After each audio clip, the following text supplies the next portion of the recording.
आज आम्हाला जायचं होतं एका ठिकाणी, तर सिग्नलवर थांबलो तर आकाशात एवढा सुंदर इंद्रधनुष्य पडला होता. असं म्हणतात की धना पडला की पाऊस अडवतो.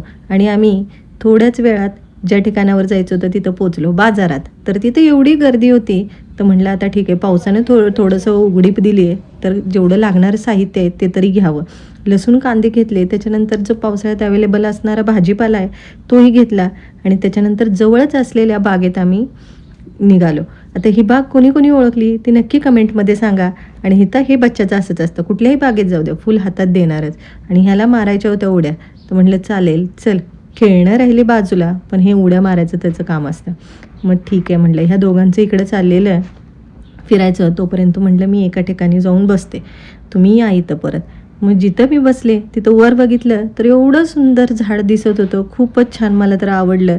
आणि त्याच्यानंतर म्हटलं चला खूप वेळ होतोय, जाऊयात घरी. घरी यायला निघालो तर ह्याला वाटेत खायची असते पाणीपुरी. कुठेही बाहेर गेलो तर पहिली पाणीपुरी शोधतो. ह्या ताई छान पाणीपुरी बनवतात, चल म्हणलं इथली खाऊया आज. पाहिजे पाणीपुरी.